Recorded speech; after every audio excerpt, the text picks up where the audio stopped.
Is there any ahas that you would like to share with people who might also be facing the same or similar circumstances? Well, I think it's important on several points.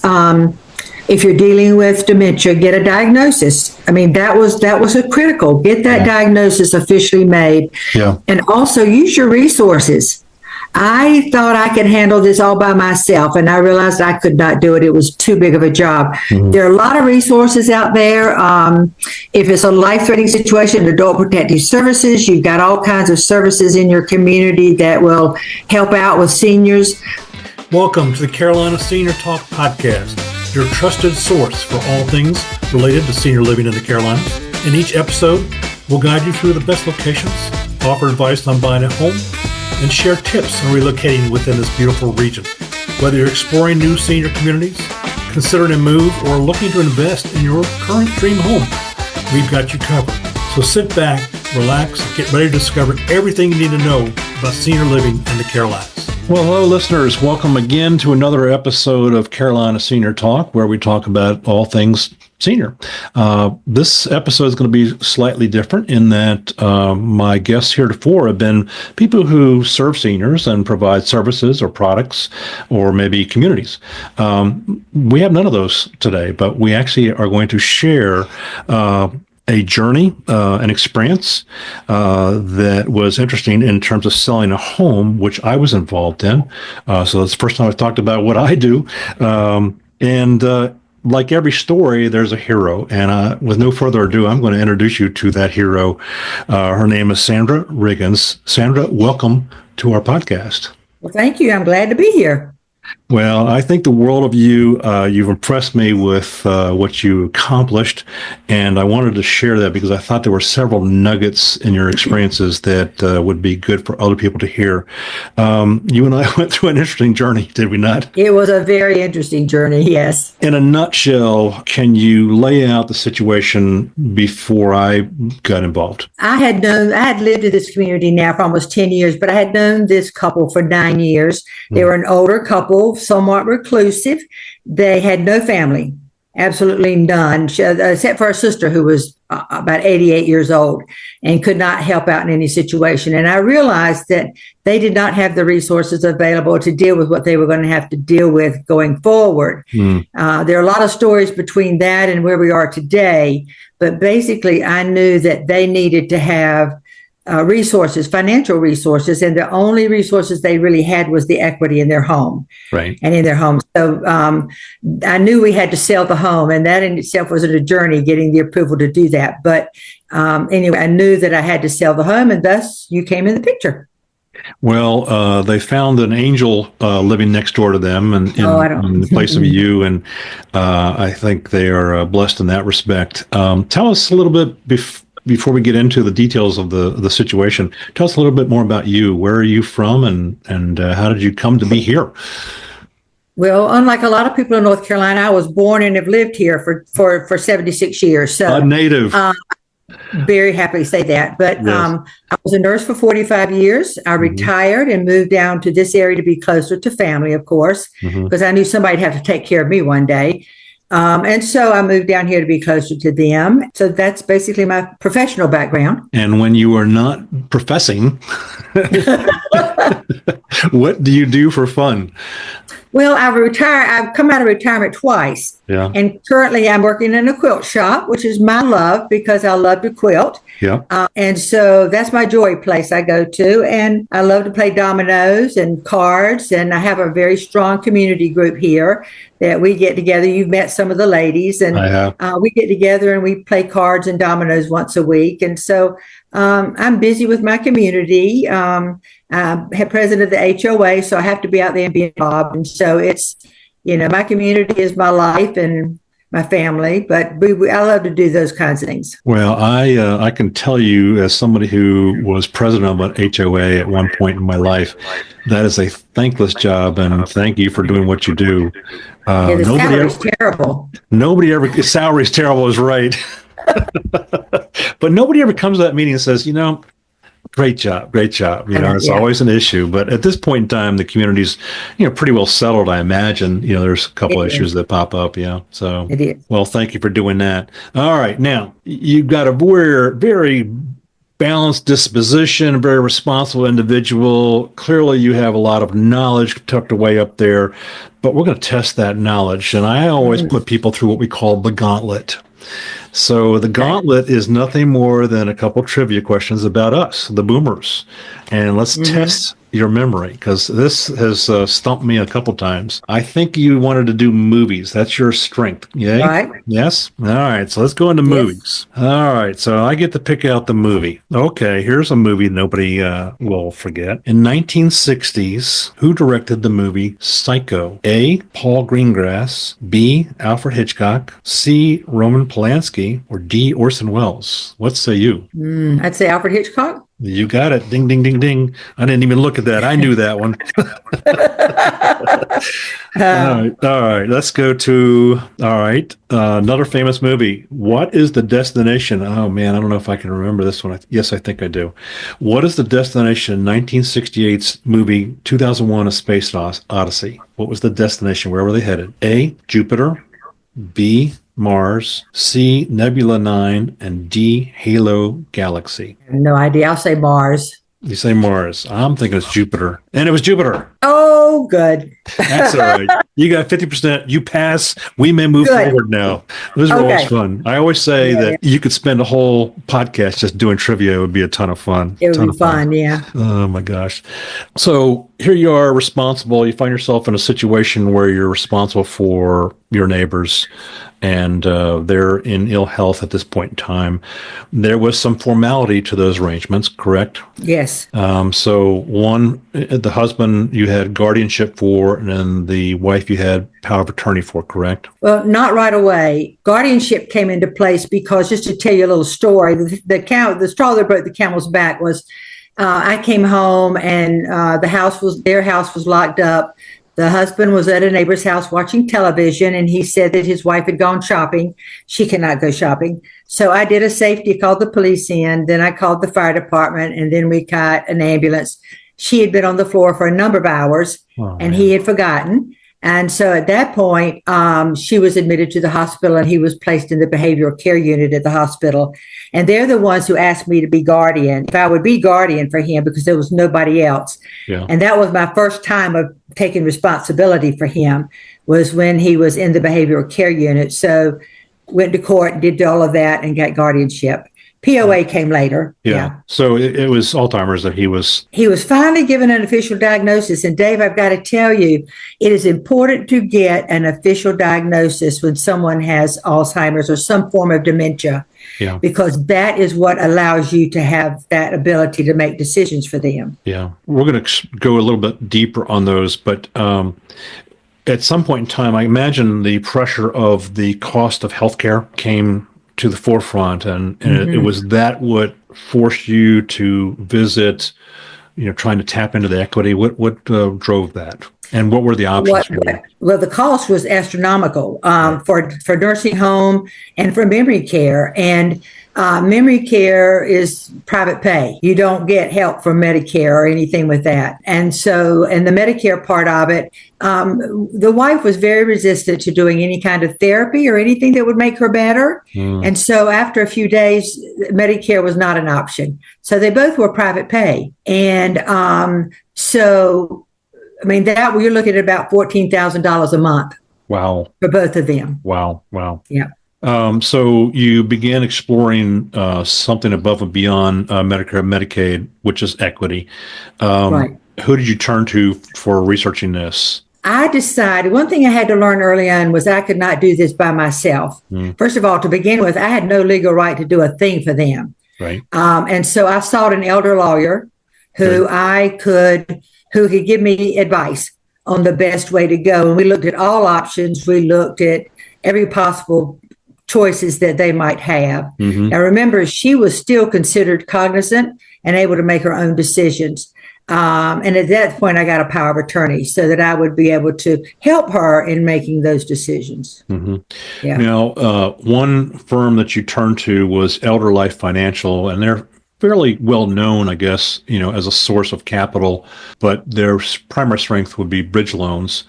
You Right. explored that, but I think ultimately you decided against that, correct? I did because, first of all, their equity, their debt ratio was too high, so they could not do a bridge loan, and I was not in a position to take responsibility for that. And I Right. also saw that he was deteriorating very rapidly, and to go through that process, it just wasn't feasible. Well, I suppose the good news from my standpoint is that that's how you and I came to know each other, Yes. is that they referred each of us to each other.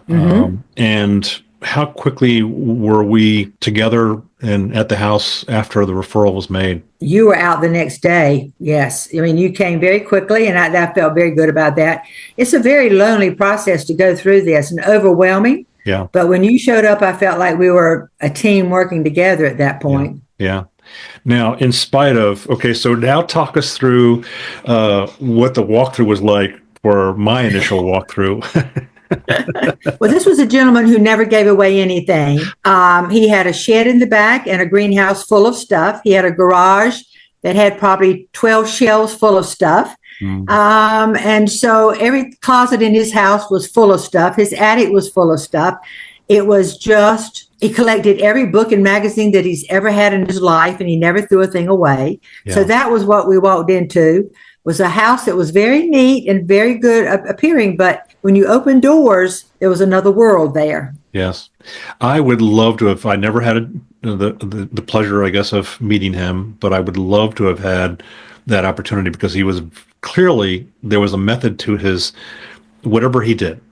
Yeah. Engineer background, and you could tell just on the way he did things, put things together, and it was, to me, it was very fascinating personality behind. It made it very difficult to work with him at times because he's so methodical, and he had to do it his way. So there wasn't a happy medium sometimes, but he was a very smart man.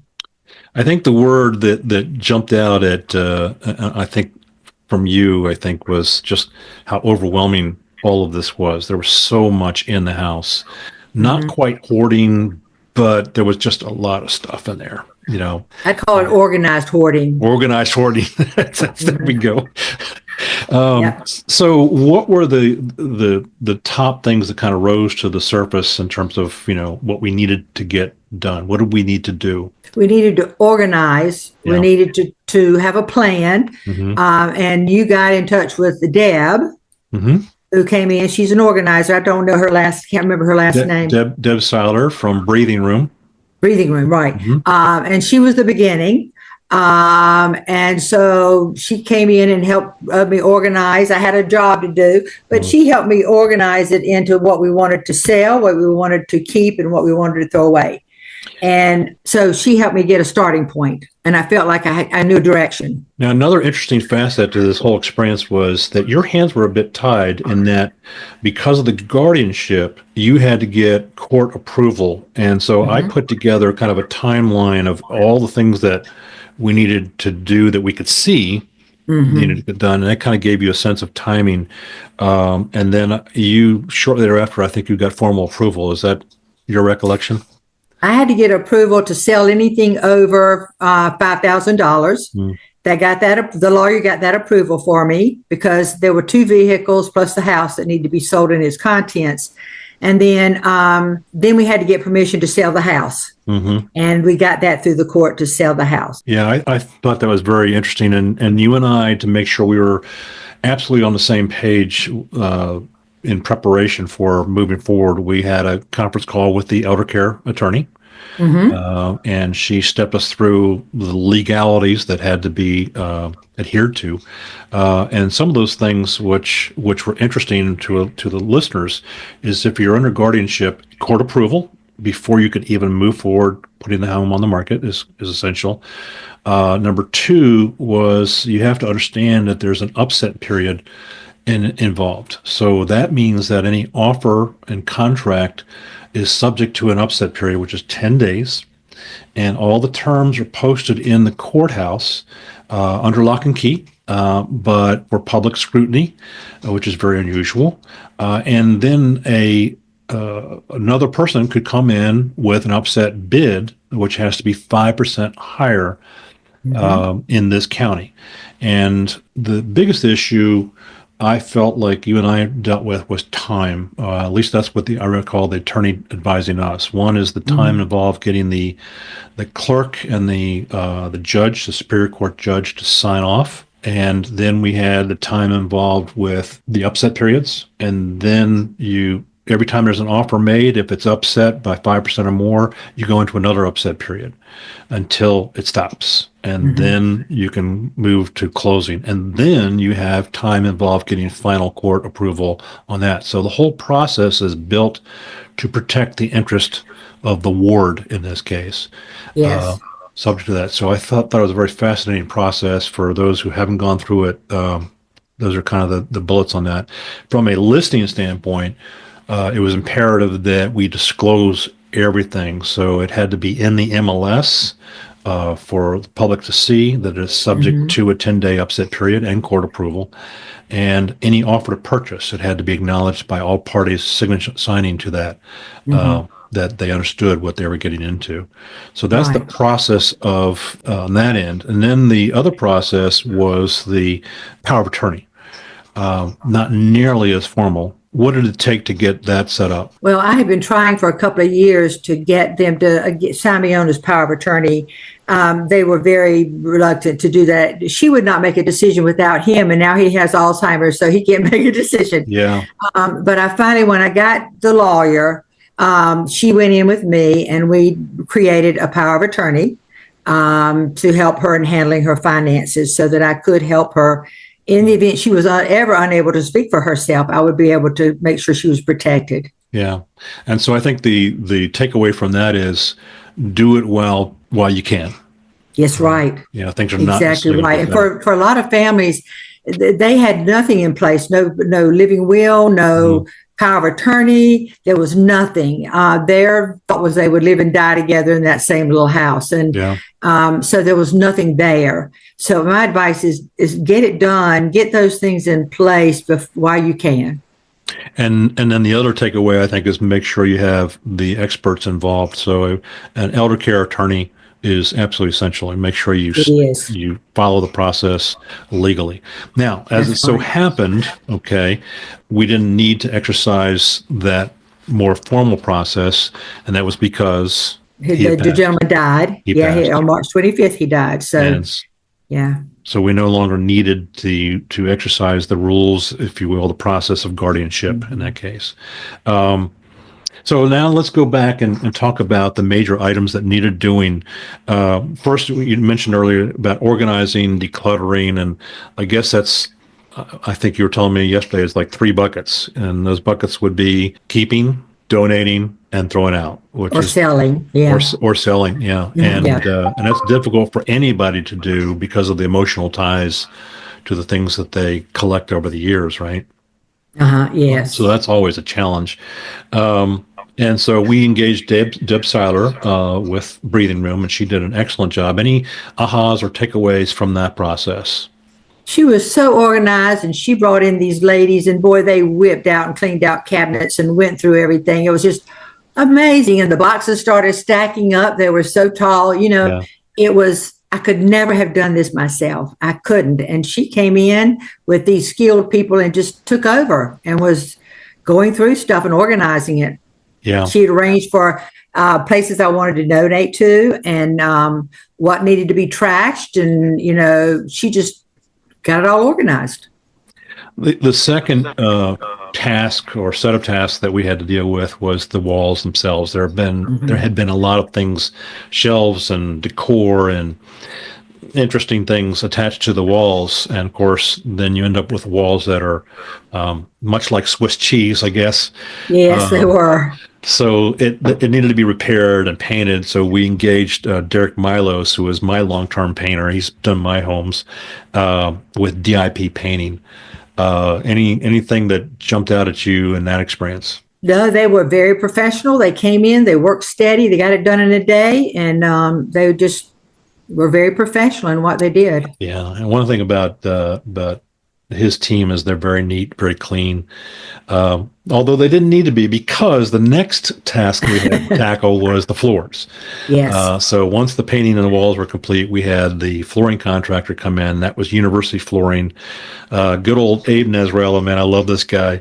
And he's just such an interesting character. But he came out, met with you, provided an estimate, and was able to meet with us. In fact, I think he came in on a Saturday, I believe, just to make sure that he met our timeline.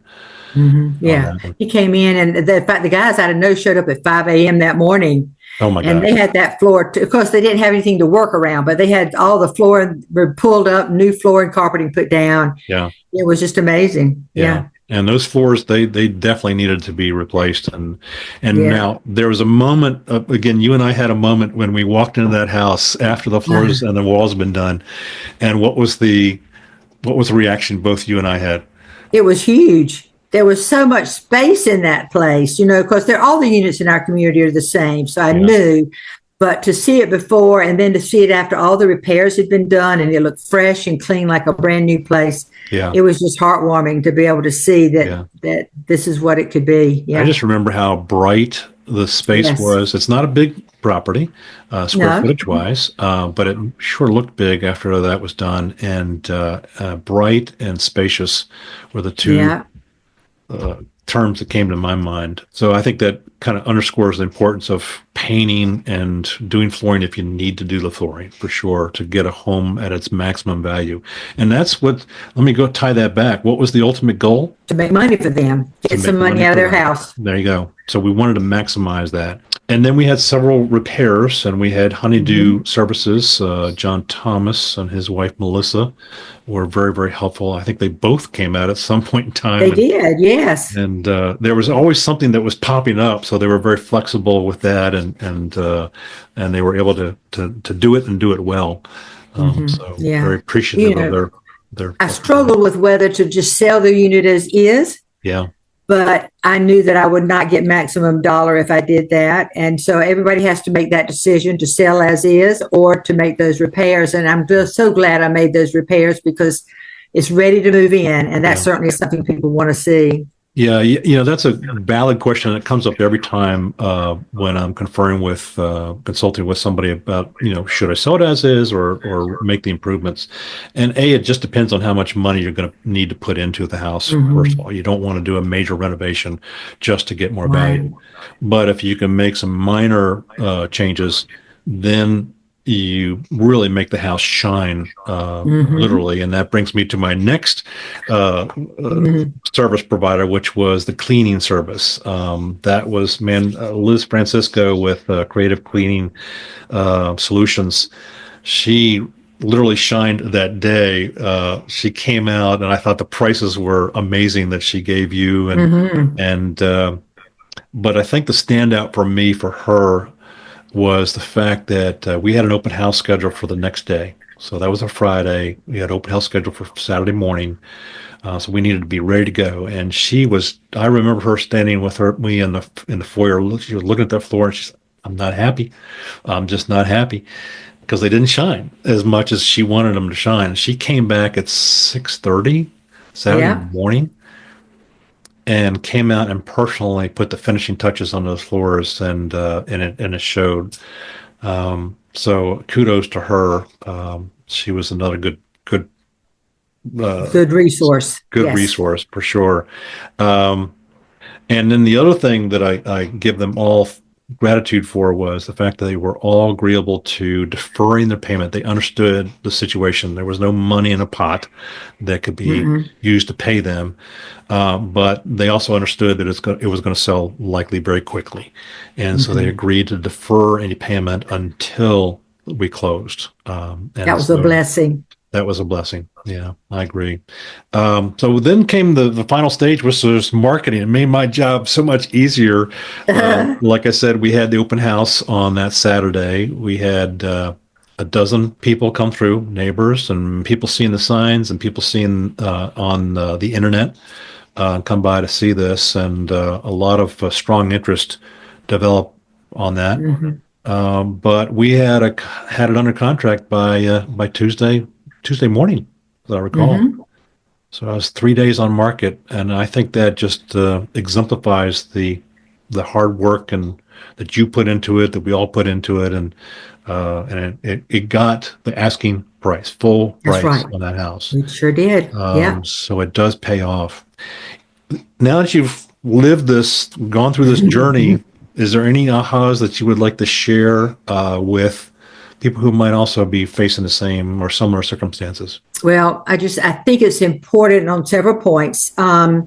If you're dealing with dementia, get a diagnosis. I mean, that was a critical. Get that diagnosis officially made. Yeah. And also use your resources. I thought I could handle this all by myself, and I realized I could not do it. It was too big of a job. There are a lot of resources out there. If it's a life-threatening situation, Adult Protective Services, you've got all kinds of services in your community that will help out with seniors. And as I did, I turned to you. And the nice thing about it was you said, do you want to organize all this, or would you like for me to handle it? And I said, take it on.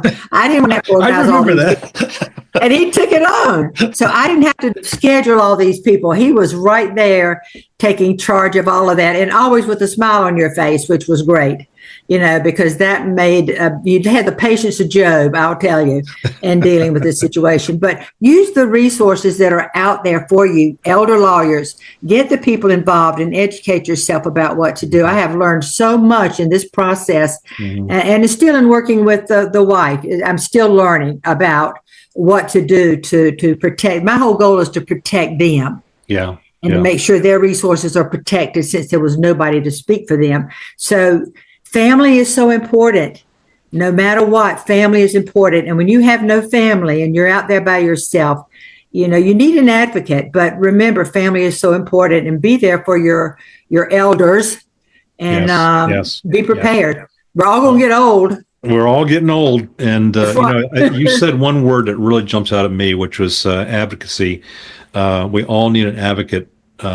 Yes. Because it can be overwhelming. It doesn't matter whether you're just talking about the healthcare options alone, the financial, the burden of dealing with your current home, all of it. The key word there is overwhelmingness. And so leaning on people who can help you is instrumental. And like you said, all those professionals really come to bear. And I think you did an excellent job. You were family. You were a blessing. I'm their family. That's all they have. That's right. Gosh. Well, thank you for being there for them. I'm so grateful that you and I connected, and we were able to turn this into a success for them and for you. And keep on leading that community like you're doing. You're doing a great job. I will do. Thank you, Dave, very much. Well, thank you for sharing your story, and I appreciate your time. Thank you for tuning in to the Carolina Senior Talk podcast. We hope you found today's episode both informative and helpful. Be sure to subscribe to our podcast so you never miss an episode. If you enjoyed today's show, please leave us a review and share it with those who might benefit from our advice. If you or anyone you know is looking to buy, sell, or relocate to the Carolinas, or you simply want to know how much equity you have in your home, be sure to contact me at www.carolinaseniortalk.com. Until next time, we wish you the best on your senior living journey in the Carolinas. Thank you for listening once again, and talk to you soon.